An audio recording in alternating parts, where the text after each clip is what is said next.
कि मैं 1.5 साल से स्लीपिंग पिल्स ले रही हूँ। इस इंसान ने मुझे मेंटली टॉर्चर किया है, मुझे धमकियाँ दी हैं, मुझे थ्रेट किए हैं। दरअसल उस टाइम कोरोना का टाइम था, तो मेरी जॉब नहीं थी और अच्छा। मैं अल्टरनेटिव ढूँढ रही थी सोर्स ऑफ इनकम का। जो मेरी हुँ। फ्रेंड ऑनलाइन काम करती थी, तो उन्होंने मुझे रिकमेंड किया कि भई आप भी स्टार्ट कर सकती हैं, आप भी घर बैठी हुई हैं, तो आप भी स्टार्ट कर सकती हैं। तो मैंने डाउनलोड किया ऐप। ऐप का नाम मीको था। मैंने मीको। ऐसे ही अल्टरनेटिव सोर्स ऑफ इनकम ढूँढा। मेरी फ्रेंड ने हुँ, मुझे रिकमेंड किया, तो मैंने डाउनलोड कर ली। लेकिन हुँ, वहाँ पे मैंने 2-3 महीने जस्ट काम किया, उसके बाद मेरी जॉब स्टार्ट हो गई थी। तो उसी 2-3 मंथ्स के ड्यूरेशन में मेरी इनके साथ बात हुई, हमारे नंबर एक्सचेंज हुए, तो हमारी दोस्ती कंटिन्यू रही, लेकिन मैंने वो ऐप छोड़ दी।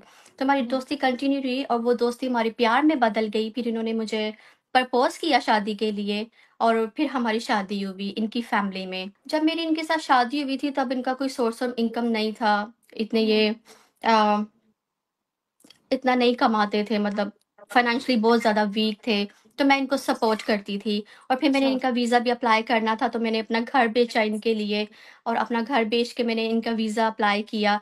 लेकिन सॉरी टू से इनकी इंग्लिश लैंग्वेज का कोर्स इनको इंग्लिश नहीं आती थी, तो फिर ये फेल होते रहते थे, मतलब पास नहीं कर सके इंग्लिश लैंग्वेज। तो उस वज़ह से भी काफ़ी रुकावटें बनी और फिर इनके एक गिफ्टर थे, उन्होंने भी उनको वर्क परमिट वीज़ा ऑफ़र किया।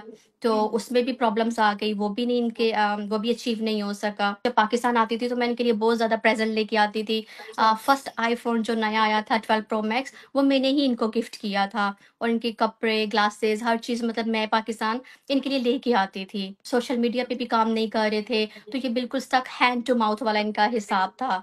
तो फिर मैं इनकी सपोर्ट करती थी, इनको ट्रिक बताती थी कि भई आप ये कर लें। और फिर मैंने इनको बोला कि आप जब तक पाकिस्तान में हैं, तो आप सोशल मीडिया पे काम कर लें, क्योंकि आप तो पहले भी करते थे।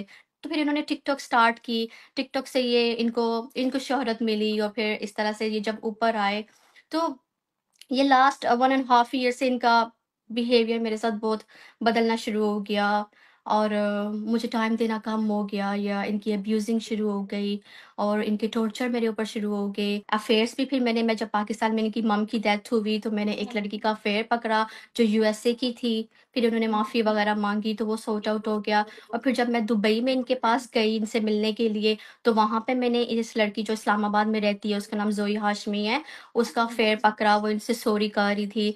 तो इन्होंने कुरान पाक पे हाथ रख के बोला कि मैं इस लड़की को नहीं जानता। लेकिन जब मैं यहाँ पे यूके वापस आई और मैंने सर्च आउट किया, इनके बिहेवियर से देखा, तो मुझे कुछ मतलब ठीक नहीं लगा। मैंने कहा कोई ना कुछ है, मतलब जैसे इंसान कंटिन्यूअसली पहले बातें करता है या प्यार-मोहब्बत वाली बातें करता है, वो बदलता है, तो फिर इंसान जो बीवी होती है उसको उसको पता चलना शुरू हो जाता है कि क्या हो रहा है।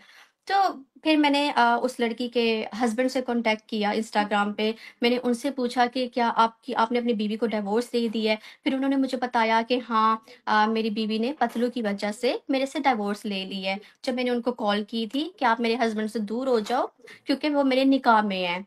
तो ज़ोई हुँ। हाशमी ने मुझे बोला कि भई आप मेरे कोई वीडियो सेंड करो, क्या प्रूफ़ है आपके पास? तो जब मैंने उनको शादी की वीडियो सेंड की, तो आगे से उन्होंने मुझे डिवोर्स का लेटर सेंड किया। हमारा मियाँ-बीवी का रिश्ता रिश्ता रिश्ता था, तो वो सम टाइम ऐसी वीडियो बनाते थे। बट मैं उनको बहुत मना करती थी, मुझे बिल्कुल अच्छा नहीं लगता था, लेकिन वो फिर भी उनको उनको क्रेज़ था, वो सम टाइम बना लेते थे।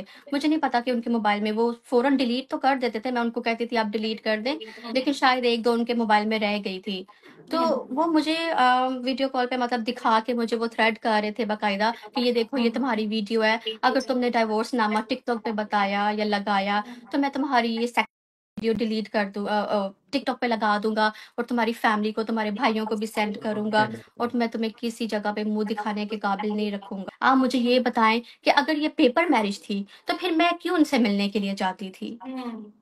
मियाँ-बीवी का रिश्ता होता है तो इंसान एक-दूसरे से मिलता है ना। यकीन करें कि 1.5 साल से मैं जिस अज़ियत में हूँ, ये मैं और मेरा खुदा जानता है। मैं दुआएँ कर रही थी, वज़ीफ़े कर रही थी कि मेरा शौहर ठीक हो जाए, हमारा रिश्ता ठीक हो जाए।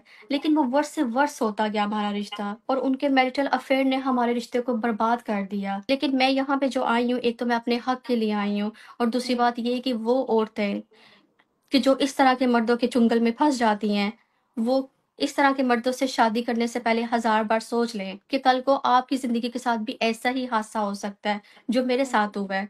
अब मैं अपने 2 बच्चों के साथ कैसे सर्वाइव कर रही हूँ, ये मुझे पता है। यहाँ पे यूके पे मेडिकल डॉक्टर में मेरा रिकॉर्ड है। कि मैं डेढ़ साल से स्लीपिंग पिल्स ले रही हूँ।